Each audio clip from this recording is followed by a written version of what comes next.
အားလုံးပဲမင်္ဂလာပါအခုကျွန်တော်ရောက်နေတဲ့နေရာကတော့ EDC ကျောင်းတော်ကြီးရဲ့ Chapel Hall ထဲမှာပဲဖြစ်ပါတယ်ဆိုတော့ကျွန်တော်ဒီနေရာကနေပြီးတော့လူလေးမျိုးဆိုတဲ့ကောင်းစဉ်လေးအဖြစ်ငယ်လေး sharing လုပ်လို့ပါတယ်ဆိုတော့ပထမလူသားတစ်မျိုးကပါလဲဆိုရင်ရီမန်းချက်ကြည့်ပြီးတော့လိလာတည်ယူမှုမလုပ်ချင်တဲ့သူဆိုတော့သူကတော့အောင်မြင်ခြင်းနဲ့ချမ်းသာခြင်းနဲ့ဒါပေမဲ့အဲ့ဒီအရာအတွက်เนาะလိုအပ်တဲ့အရာတွေကိုလိလာတည်ယူခြင်းစိတ်မရှိတော့ဘူ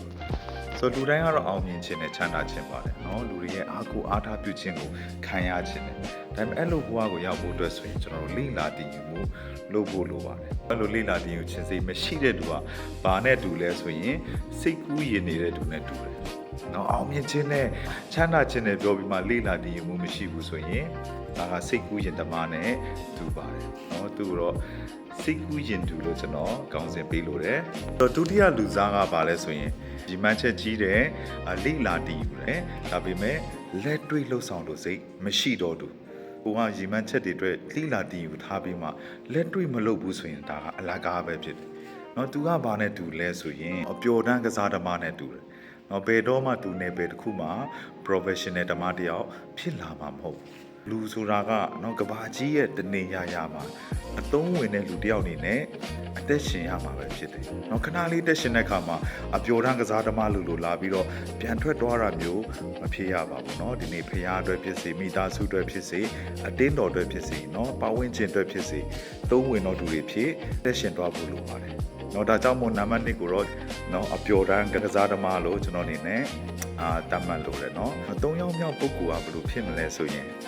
ရီမန်းချက်ကြီးတယ်အဲ့ဒီအတွက်လိလာတည်ယူတယ်ပြီးတော့လက်တွေ့လည်းလုပ်တယ်ဒါပေမဲ့ဆက်တိုက်လုပ်ချင်စိတ်မရှိဘူးအရန်ဟုတ်မလို့စပြီးမှစူးစမ်းလာပြီးတော့အဖျားယူသွားတယ်ကောက်ရိုးမီလို့ပဲနော်ဝုံတိုင်းမီထားတောက်ပြီးတော့ပြန်ငိမ့်သွားတဲ့လူမျိုးဖြစ်တယ်ဘယ်နဲ့ဘယ်မှာမဆိုကျွန်တော်တို့ကတီရှည်မလုပ်ဘူးဆိုရင်ဘယ်တော့မှကျွမ်းကျင်တဲ့စင်ကိုရောက်ရှိလာမှာမဟုတ်ပါဘူးเนาะအဲ့လိုလူမျိုးကိုတော့ကျွန်တော်အနေနဲ့ကောက်ရိုးမီလို့လူမျိုးလို့နာမည်ပေးချင်ပါတယ်ဆိုတော့နောက်ဆုံး၄ယောက်မြောက်ပုဂ္ဂိုလ်ကတော့ဘယ်လိုဖြစ်မလဲဆိုရင်ရီမန်းချက်ကြီးတယ်အဲ့ဒီတော့လေးလာတင်ယူတယ်ပြီးတော့လက်တွေ့လည်းလှုပ်ဆောင်တယ်เนาะထိုတမ်ကဆက်တိုက်เนาะအရေးရှိတဲ့လှုပ်ဆောင်တဲ့သူကိုဆိုလိုချင်းဖြစ်ပါတယ်အဲ့လိုဆက်တိုက်လှုပ်ဆောင်မှတာလေဘယ်တစ်ခုမှကျွန်တော်တို့ကကျွမ်းကျင်တဲ့ပညာရှင်စင်ကိုရောက်ရှိလာမှာပဲဖြစ်ပါတယ်เนาะအဲ့လိုဆက်တိုက်လှုပ်ဆောင်ခြင်းရဲ့အကျိုးကျေးဇူးကအင်မတန်မှကြီးပါတယ်เนาะအဲ့ဒီနယ်ပယ်အတွက်ဟိုကမရှိမဖြစ်လူတယောက်လို့ရက်တီလာနိုင်တာပဲဖြစ်တယ်ဘာကြောင့်လဲဆိုရင်အဲ့ဒီနယ်ပယ်နဲ့ပတ်သက်ရင်သူကအသေးစိတ်နှက်ဆက်စွာတည်တော်လူတယောက်ဖြစ်လာလို့ပဲဖြစ်ပါတယ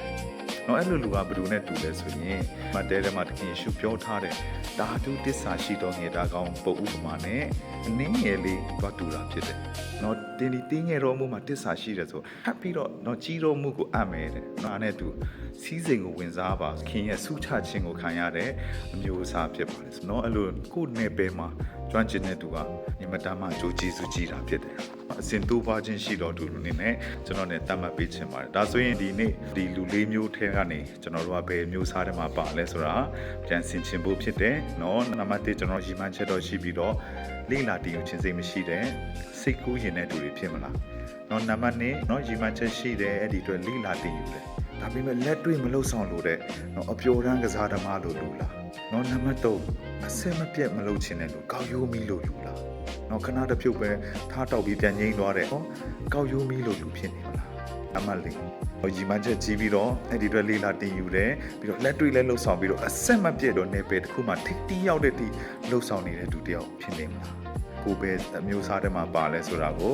ဒီနေ့ပြန်ဆင်ခြင်သုံးသပ်ဖို့ဖြစ်တယ်။တင်တာတကယ်ပဲအဆင်မပြတ်လို့ဆောင်တော့သူဖြစ်တယ်ဆိုရင်တင်းရဲ့နယ်ပယ်မှာတင်ကထိတ်တီးတယောက်ဖြစ်လာမှာပဲဖြစ်ပါတယ်။တင်လှုပ်ဆောင်လေရာတိုင်းမှာထာဝရဘုရားကအစဉ်တူပါခြင်းနဲ့တူအောင်မြင်ခြင်းခွင့်ကိုပေးမှာဖြစ်တယ်။တင်ရဲ့ဝိညာဉ်ရေးရမှာနော်တင်ရဲ့လုပ်ငန်းနယ်ပယ်မှာနော်တင်းရဲ့အနာဂတ်ရေးရာတွေအတွက်နော်နံပါတ်4မြောက်တော့အစင်မပြတ်နော်လှုပ်ဆောင်တော့သူတစ္ဆာရှိလှုပ်ဆောင်တော့သူများဖြစ်တက်ရှင်ပြီးတော့ကဘာကြီးရဲ့တနေရာမှာကျွန်တော်တို့ကအတုံးဝင်တော့လူသားများဖြစ်အတက်ရှင်ရှောက်လိုင်းရအောင်လို့ကျွန်တော်အနေနဲ့ဒီလူ၄မျိုးဆိုတဲ့ကောင်းစဉ်လေးအဖြစ် sharing လုပ်လိုပါတယ်ဆိုတော့အားလုံးတက်ပြန်တဲ့အဆင်ချင်းခွန်အားယူဖို့အတွက်ဖြစ်လိမ့်မယ်လို့ကျွန်တော်အနေနဲ့ယုံကြည်တယ်။ဒီဟောစီတိုင်းပေါ်မှာဖျားသခင်ကောင်းချီးပေးပါစေ။